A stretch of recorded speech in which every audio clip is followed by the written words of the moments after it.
Hey Joe, okay, so what we have here is your assignment number 4, 1, 2, 3, 4, 5, perfect, and then your contact sheets, and nice big views of your contact sheets with all your exposure settings for me so I can actually see that you did bracket. Oh, and I love how you actually set up each composition with all your brackets, one per page. That makes it really easy for me to evaluate. Thank you. Look at that. 1, 2, 3, 4, 5, 6, 7, 8, 7. Well, that's fine. 7 times is actually perfect. And so the goal of this was to get you to bracket, if you've never done it before, which you did, thank you, and then to think about white balance. And you said, thank you for your very thorough write-up, because you explained to us that you were using a fluorescent light from overhead, and then later you said that there's also light coming in through the kitchen window, and we can see that right here. So that actually makes sense to me that if you would have used the automatic fluorescent white balance setting, that your images wouldn't look quite right. Why? Why? I'm giving you a second to answer, Joe. Why? Because you've got two different sources of light with two very different Kelvin scale temperature ratings.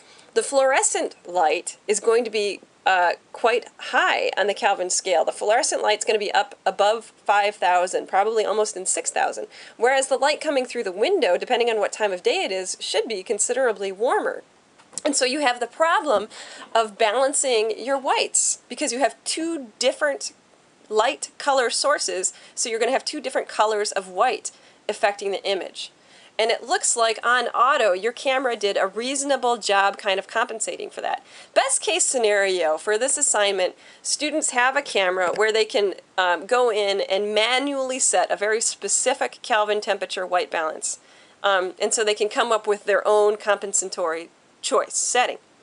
Not all cameras can do that. Mine does, but not all cameras can do that. And I do have a tendency, now that, because I've been shooting for so long, I have a really good sense of what Kelvin temperature any light source is. I will go in and actually manually set that. But it takes a lot of experience to get there.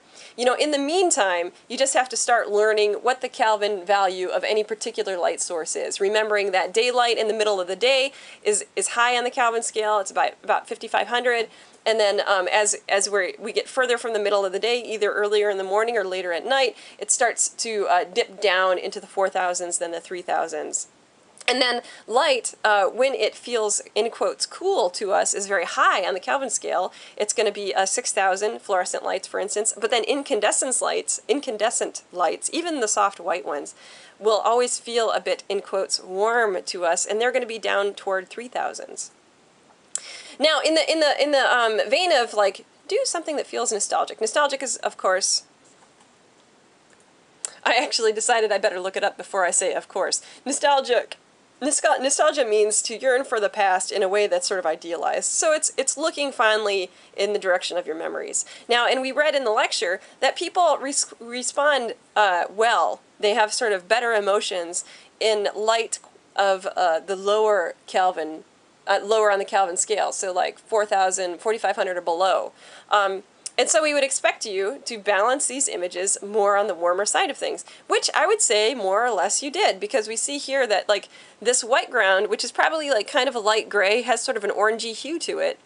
And then our shadows, of course, are going to be the complement of that, so they're sort of turquoisey. So yeah, you did it.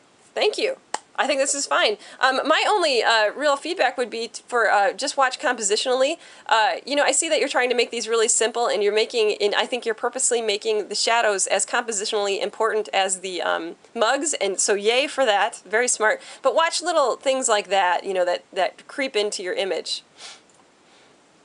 And then this one actually I think is really nice for a straight-on simple shot of mugs. I think it's quite lovely for available light. And this one as well. And then this one I think could have been improved if you would have just turned the camera up on its side and done it portrait style, and then maybe changed your angle so we didn't have this stuff in the background, which is a little bit visually disturbing.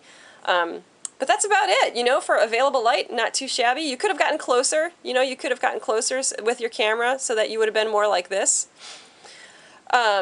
On all of these, I think you could have gotten closer, and at that particular aperture, I think you could have effectively gotten closer and still had your subject matter entirely within your depth of field. Yeah, I don't see why not. But it's mostly pretty good. I think you succeeded here. Okay, so thank you, Joe. Thanks for getting this in, and I will see you in week 2.